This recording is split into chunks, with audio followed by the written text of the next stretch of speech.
Bueno, Claudia Pía, que la semana pasada también les entregamos alguna cosita que escribí yo en su momento pensando en ella, porque fuimos muy conocidas, muy amigotas, muy generosa conmigo. Yo creo que fui la última que le hizo una nota, re mufa, Piovano. Bueno, la cuestión que los horarios son a las 13, a las 15, a las 20:45 en el Cine Gomón, que es ahí en la Avenida Rivadavia 1635 acá en la Ciudad de Buenos Aires. Y bueno, y en Álbum de Familia nos van a contar la historia de ella en relación, digamos, a todo lo que justamente, ¿no? Lo que a través de ella es una figura histórica de que digamos que perfila la necesidad de toda ese dolor, ese rechazo, esa marginación que provoca su condición de persona trans, transformarlo en lucha, en política, con una dirección, con una meta, con un objetivo, con un teje, con una estrategia. Y así se llegó a la ley de identidad de género, que fue realmente avanzada. Lamentablemente Claudia Pía falleció justamente antes de que esto se materializara, pero ya estaba ahí, era solo cuestión de tiempo, y ella había empujado junto con otras compañeras, es verdad, pero ella es una de esas figuras centrales en ese recorrido. Así que nosotras orgullosas de habernos considerado su amiga. Y entonces ahí está, allende el océano, se fue allá a buscar trabajo. Acá tenemos na na na na na na na. Se fue la nena por el mar, lejos de aquí. La señorita Vanessa Cufré, alias La Traba, que nos manda a leer libros. Sí, nos manda a leer. Bueno, hola. Hola, ¿qué tal? ¿Cómo están? Buenas tardes, ¿me escuchan? Sí, perfectamente. Qué bien, qué bueno. Decinos dónde estás exactamente en este momento. En este momento estoy en Mallorca, en España. Ay, por favor. Estoy hace tiempo, hace 2 meses más o menos que he llegado aquí. ¿Y cómo está Mallorca? ¿Está caro Mallorca? La verdad que, bueno, sí, diametralmente opuesto a lo que se cree, termina siendo tan caro como vivir en la Argentina. Ah, mirá. Sí, la verdad que sí. No, pero primero, nada, celebrar también el hecho de tener esta oportunidad de diálogo con ustedes y con la audiencia también de la radio, y también celebrar el estreno de Álbum de Familia, que es la película que se acerca realmente a un relato verídico y para nada endulzado de lo que fue la vida de Claudia Pía Baudraco, y quienes tuvimos la posibilidad de conocerla, sabemos que es uno de los relatos más cercanos a la realidad y que también muestra los aspectos que todos los seres humanos tenemos, ¿no? O sea, porque la construcción que se hace a veces histórica de las personas, vieron como hizo, ay, siempre que se mueren era tan buena. Claro. Y a mí me encanta también que se cuente lo otro, porque nadie es tan bueno ni nadie es tan malo. Las personas tenemos tránsitos distintos y ideas que nos performan a la hora de cómo vemos esos tránsitos por la vida, por las desigualdades también y por las injusticias que nos toca vivir muchas veces, por sentir como sentimos y por ser quienes somos. Y creo que Claudia era eso, era la consecuencia de sus propias acciones, de sus propias decisiones, pero también de esos sentires que nos atraviesan y que a veces no son tan fáciles de analizar, simplemente son vivencias que pasan en un cuerpo y que está bueno que se puedan contar y cristalizar. Sin duda eso es un recorte de la realidad, como hay muchísimos, pero que siento que cada vez se acerca más en el relato a lo que Claudia era.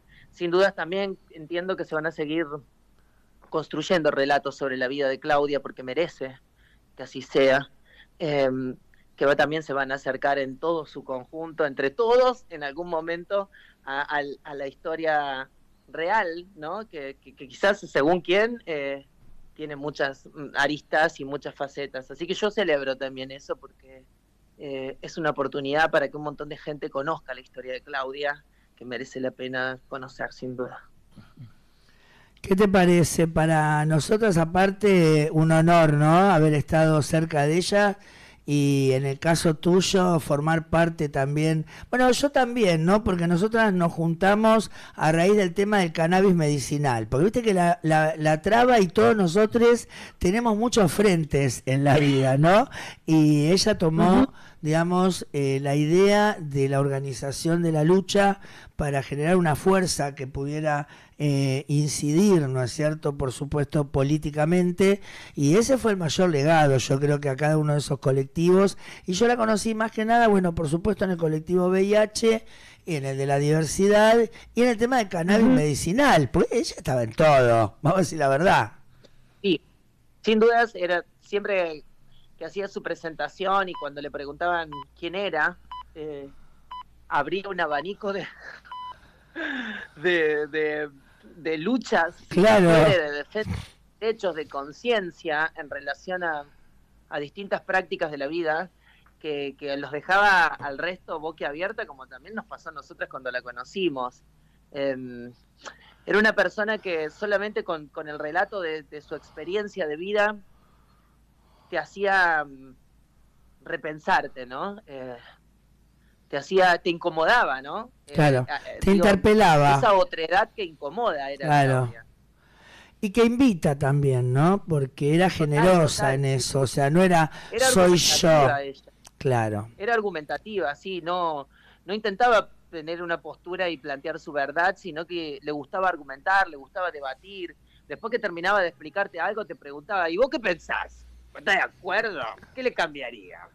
¿Viste? Qué bueno. Entonces la verdad era como que siempre te invitaba, ¿viste? A formar parte de esa verdad que no creía como absoluta y como propia, sino que tenía la conciencia de que se construía colectivamente también, ¿no? Claro, y esa capacidad de sintetizarla, digamos, pero por otro lado ese liderazgo de esa inclusión, que es de lo que se nutre, ¿no? Un proyecto colectivo, así que eso fue una cualidad de ella enorme y bueno, para mí, viste que vengo del palo de la militancia política, siempre fue un tema, ¿no? Que estos colectivos por ahí vienen renegando, pero no tienen conciencia de que una salida, digamos, ya ahora sí, pero todavía igual sigue mucha gente en distintos palos sufriendo porque no percibe, ¿no? Inclusive las conquistas no las percibe y que tiene que ir a reclamarlas, ¿no?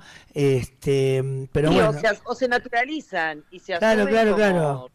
Esto es como parte de la cotidianeidad y de la normalidad, que está bien, pero a la vez no hay una conciencia de pérdida, ¿no? De posible pérdida de esos derechos. No, es que hay gente que inclusive están los derechos y no lo sabe y los cagan permanentemente porque prende la idea de que está todo mal y no hay nada y es toda una mierda. Por ahí después sí caen en la cuenta de que tenían posibilidades de reclamo o de un beneficio o algo así, ¿no? Porque fíjate que inclusive... Un derecho fundamental que Claudia perdió y que lo sintió mucho y que ese fue también el eje de su militancia fue el derecho a la libertad y a la circulación. Claro. Cuando nos metían presas solamente desde que pisábamos la puerta de nuestra casa hacia afuera y ni hablar si nos echaban de nuestras familias, ¿no?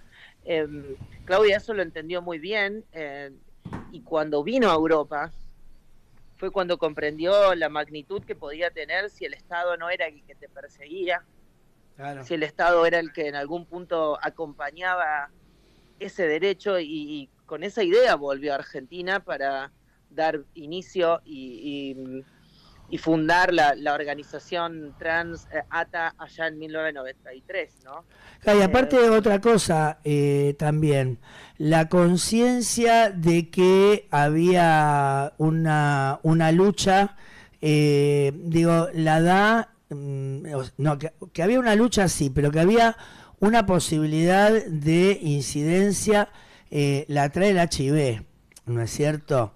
O sea, la madre de la percepción del ejercicio de los derechos ya, digamos, no por el lado de ganarlo en lo económico, ¿no? Porque obviamente la comunidad trans muchas veces accede a determinadas cuestiones a través del laburo sexual, juntar unos mangos y se pueden operar, pueden viajar, pueden esto, pueden aquello, pero en el caso del HIV fue como terminal en cuanto a que no había plata que pudiera suplir el acceso al tratamiento y estaban más las organizaciones más que nada, digamos, homosexuales, ¿no? Por ahí, no sé, había diversidad, pero... El diagnóstico de positivo, el diagnóstico de cuando te dan ese resultado, ¿no? Cuando vas a ese análisis y te dan el resultado, yo creo que lo que lleva en el caso de las personas trans que tienen un tránsito por la vida a veces tan hostil, que las hace doblegarse tantas veces contra la realidad y a veces doblegarse tantas veces hasta transformarla, como ha sido el caso este. Claro. Yo creo que hay una sensación ahí como de que todo lo puedo, ¿viste? De una especie de inmortalidad, que cuando tenés ese diagnóstico en la mano, sos absolutamente consciente de tu vulnerabilidad. Entonces, creo que ahí se produce un clic o no se produce. Claro. Y ahí hay un montón de compañeros que siento que se han quedado con con ese momento, que a lo mejor puede haber sido por un montón de factores que no se los podía transitar. Claro. Es un desafío, una prueba, ¿no? Una prueba de cómo te parás a partir de eso. Pero digo, qué loco, porque, bueno, en definitiva esto llevó, ¿no?, a que sí o sí los funcionarios de los ministerios tuvieran que aceptar sentarse con personas trans a hablar en sus despachos. Y esto culmina 12 años después con bueno, ni que hablar, el mayor derecho conquistado, que es el de la identidad, ¿no es cierto? O sea, esto para mucha gente por ahí no tiene mucha trascendencia y sin embargo los que entendemos es fundacional, ¿no?, de algo.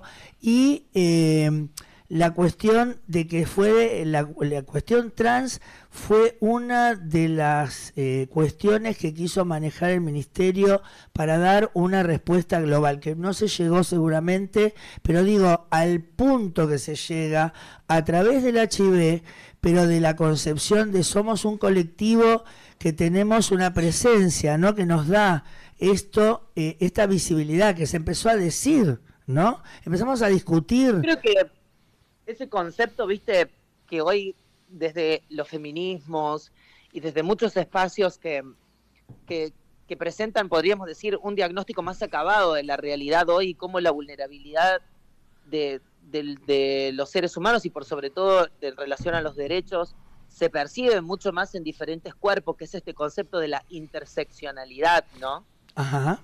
Yo creo que Claudia lo tenía tan claro a eso, por eso cada vez que se presentaba un mapa de esas vulnerabilidades y siempre decía: yo soy una mujer trans que vive con VIH, que considera que el uso de la marihuana mejora la calidad de vida de las personas, y iba como enumerando un conjunto de visiones sobre el mundo.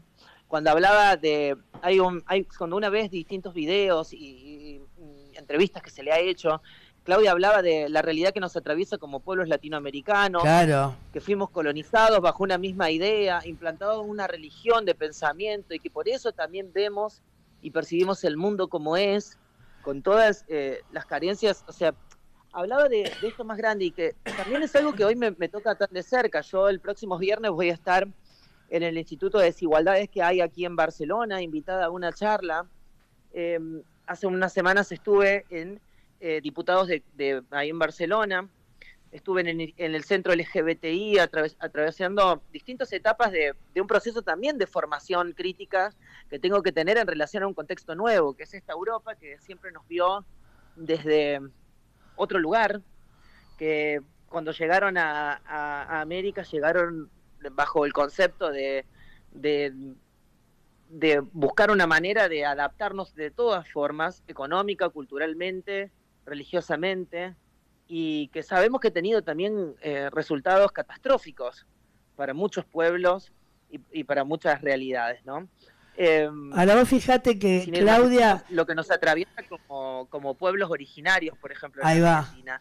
Y que y que Claudia lo debe haber notado también, porque digo, si bien hoy es más fuerte el tema de la migración y acá Ahí va. Europa tiene una crisis. Eso te quería señalar, el tema migrante y el tema de que ella era barrio... Si se quiere, allá, dentro de todas las desigualdades, somos parte de una hegemonía en el marco racial o étnico, si se quiere. Claro. Pero cuando pisás Barajas, cuando bajás el aeropuerto, te convertís en una sudaca, una sudamericana, con también aspectos culturales desde el vamos, que te posicionan en un lugar también de vulneración de los derechos. La presunción, ¿no?, de que vas a robarle el trabajo a alguien, de que estás invadiendo el país a otro, de que, no sé, como así distintos pueblos, ¿no? Hablo pueblos africanos que también vienen aquí, los gitanos mismos en España que tienen ese sesgo racializado, ¿no? Yo creo que hay una discusión que siento que ha madurado en mí, que tiene tanto que ver, porque cada vez que vuelvo a Claudia, que encuentro su discurso esto, encuentro que nos hacía un llamamiento a esto y que no sabes en qué momento de tu vida te va a atravesar, pero yo no lo imaginaba. Y hoy me encuentro en esta discusión, transitando con otra gente esto, y por eso también está la invitación a Barcelona, a donde me han hecho muy amablemente, pero que tiene que ver con esto, con la experiencia que Claudia nos pudo dar, con la conciencia que supo impartir en nosotras, y que hoy nos trae a otro lugar del mundo, muy lejos de nuestro país, a hablar de cómo se fue construyendo las leyes que permitieron que un conjunto de personas acceda a la vida democrática de manera igualitaria, con un montón de desigualdades previas, pero de manera igualitaria, a poder transitarlo en un estado de derecho, donde no te lleven más presa por ser quien sos, donde tengas la posibilidad de terminar tus estudios y te respeten por tu identidad, donde puedas conseguir un trabajo, como fue la aplicación del cupo laboral trans en Argentina, y como sin dudas también fue la lucha del VIH, que fue sin dudas Argentina un país que en unos años anteriores se había convertido en uno de los países emblema en la lucha contra el VIH en el mundo. Y la verdad que eso también es lo que Claudia fue sembrando en cada uno de nosotros, esa conciencia de la interseccionalidad. Primero te va a pasar por trans, después te va a pasar por negra, después te va a pasar por pobre, después te va a pasar... A eso te quería ir, que ella era del barrio, ella era del suburbio, ella era de la provincia y ella era del centro. Y a su vez... era migrante, entonces como que... Y a su vez era de las pocas, por ejemplo, que viajó por el mundo. Y que tenía mucha cultura, porque había laburado también en el mundo heterosexual. Había llegado a cierto nivel de instrucción también, entonces... Claudia también fue una empresaria, recordemos que fue dueña de emprendimientos, de discos, por ejemplo, donde congregaban a la comunidad LGBT en Santiago del Estero. Hay una historia de Claudia que no está contada, por eso creo que la historia de Claudia es tan rica y tan grande que no puede ser contada en una sola película, ¿no? Necesitamos una serie de Netflix mínimo. Pero es una road movie impresionante. Escúchame, vida, vos que ya estás ahí, a ver si me armás una productora. Yo después te llevo todas las ideas. Tengo 3 o 4 fácil. Mira, la verdad es que sin duda el tránsito que hemos tenido en Argentina es un tránsito que enriquece cualquier lugar que vayamos, no solo por el simple relato de nuestras vidas, sino porque Claudia nos enseñó a hacer las cosas. Ella siempre decía, de nada sirve tener una compañera si nosotros le hacemos todo y no le enseñamos a la compañera cómo hacerlo. Y en realidad eso es lo que genera la militancia y el activismo, que a mucha más gente, no solamente, como dicen, le damos pescado, sino que le enseñamos a pescar, dicho de otra forma. Bueno, mi reina hermosa, te amo profundamente. Por favor, inviten a todos los que puedan a ver esa película maravillosa, que se van a llevar sin duda una gran sorpresa, porque van a conocer una faceta interesantísima de la vida de Claudia Piegotto. Bueno, fantástico. Álbum de familia, vamos a estar a la vía, claro, ¿no? Obvio, eso te iba a preguntar, pero bueno, 13, 15 y 20:45 ahí en el Cine Gumón. Hay que comprar por anticipado las entradas. Nosotros estamos reuniendo ya prácticamente una muchedumbre que vamos a ir el martes a la noche, y bueno, felices de haberla conocido, felices de que se la dé a conocer, aunque sea una parte. Y bueno, feliz también por tenerte acá cerca, siempre en mi corazón. Y sé que en algún lado tuyo también estoy, mi querida Vanessa. Sí, claro que sí, claro que sí. Todo lo que Claudia ha ido sembrando en nosotras y hoy lo podemos juntar en experiencias, en charlas, en amistad y por sobre todo en esto, en querernos, en encontrarnos humanamente, creo que es maravilloso y eso me pasa con vos, me pasa con un montón de compañeros. Totalmente. Agradezco a la producción del programa, agradezco a los compañeros del piso y a la audiencia siempre por tenerme presente también para este tipo de entrevistas. Así que nada, les mando un fuerte abrazo desde acá del otro lado para que llegue allá. Y nada, espero cuando esté en Argentina pronto verte y darte un abrazo en persona.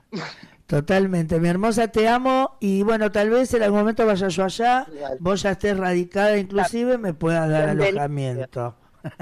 ¿Cómo no? Por favor. Ay, por favor, y voy a trabajar a eso de sexo masoquista, sádico. Claro. Me encanta. Quiero laburar, aunque sea una semanita a ver qué pasa.